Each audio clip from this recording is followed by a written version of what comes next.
The Ministry of Economy celebrated the signing of an agreement to provide Macedonia access to the Western Balkans Fund of the European Union. It's 140 million euros available to small enterprises and medium-sized businesses, including family-owned businesses and startups.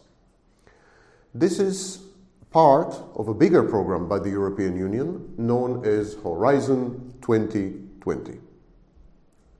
2 weeks ago, I gave a lecture in an event organized by the entrepreneurship network SEFE Macedonia in Stopanska Komora, the Chamber of Commerce of Macedonia. A government representative was there. She talked about the new Innovation Fund, a financing facility available to small and medium businesses and enterprises.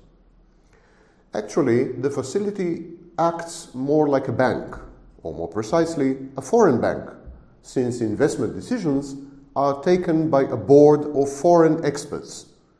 They evaluate the proposals submitted by companies, and then they decide in which companies to invest, or actually to which companies to lend money. The money is available for 5 years and has to be returned. Now, the government should be congratulated for its emphasis on entrepreneurship, small businesses, medium businesses, family-run businesses, and startups. It's a refreshing change from previous governments. And the Innovation Fund is also a useful and good idea, and several companies in Macedonia already made use of it. But this is yesterday's mode of financing.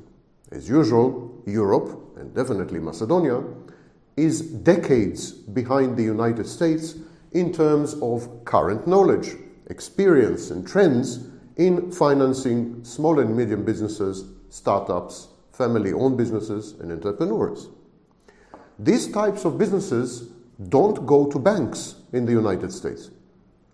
Banks don't finance these kind of businesses. These kind of businesses don't anymore apply to funds such as the Innovation Fund. Venture capitalists are not interested in these businesses. They are looking for the next Facebook. So, new forms of financing, unconventional forms of financing, have emerged in the West, in the United States, and in the United Kingdom especially. And new businesses are making use of these novel, original modes of financing. Now, in the United Kingdom, for instance, last year, thousands of businesses succeeded to raise 1.8 billion pounds, UK pounds. Not a penny of this was from the government, not one penny of this was from any bank or any fund or any venture capital firm. How did they do that? What did they use? Well, of course, all businesses start with seed financing. This is money raised from one's own resources, family, and friends.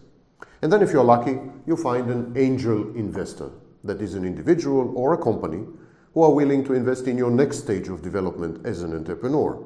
Angel investors are usually rich individuals who put small amount of money for them in your company and allow you to develop new products, to enter new markets, and so on. But not everyone is lucky enough to have resources. Not everyone has family or friends who are willing or able to give one money.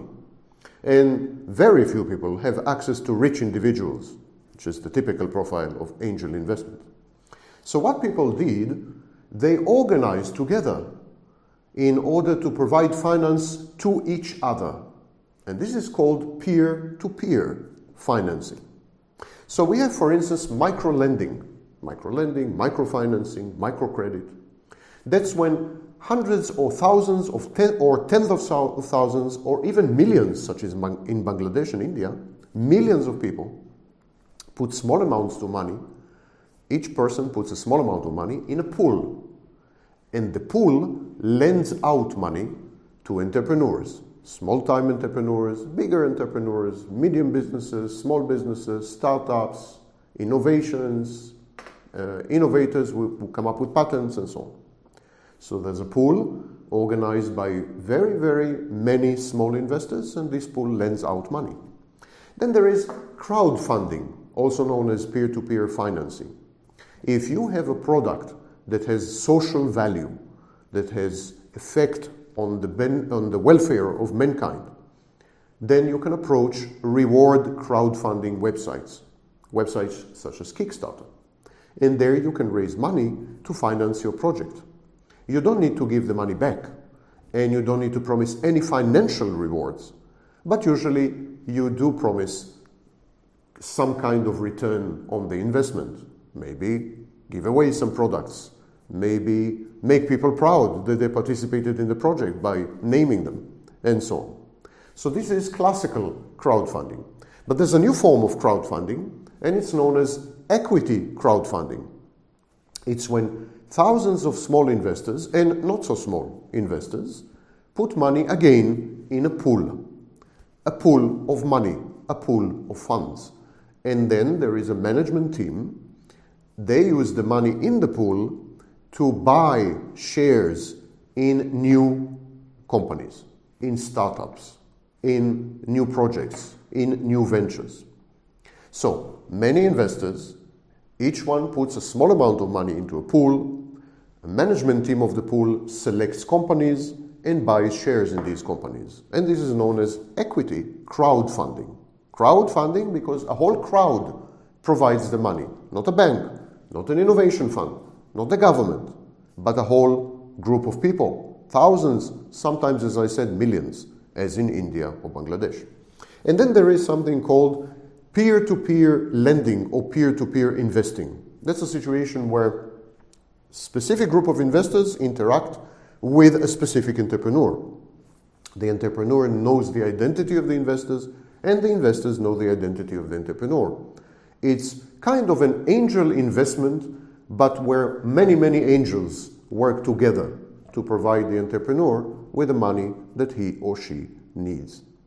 Now, what are the advantages of these alternative modes of financing? They're very fast. Money usually comes within a week or two. Usually no collateral is required. Rarely some guarantors are needed, usually family or friends, but that's rare. In most cases they are not needed. And the expectation of return is reasonable, and sometimes no return even is required. So these are very friendly modes of financing for entrepreneurs. Finally, we have something called vendor financing or purchase order financing. It is a form of factoring. In other words, if you have invoices that you have issued to your clients and they haven't paid yet, there are companies in the world that buy these invoices from you. They give you 95 cents on the dollar. So if you sold your product, you have issued an invoice and you are about to be paid in 60 days, but you need the money now, you can take the invoice to these companies and they will pay you 95 cents on every dollar of the invoice. These are a few of dozens of ways of alternative financing. So what can and should a government, such as in Macedonia, what should the government do?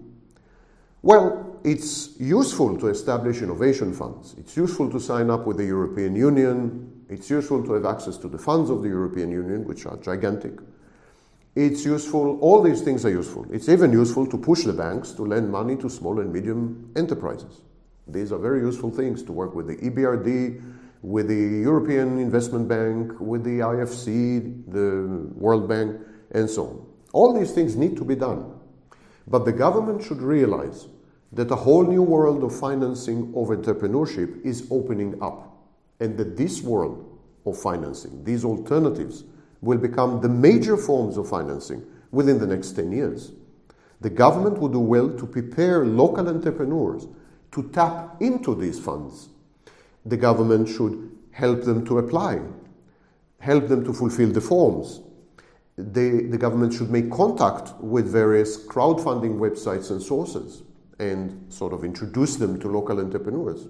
And most importantly, the government should pass legislation allowing local entrepreneurs to make use of these funds, regulating the tax aspects and the accounting aspects of using these alternative sources of financing, and allowing local financial firms, including local banks, to offer their own facilities using crowdfunding.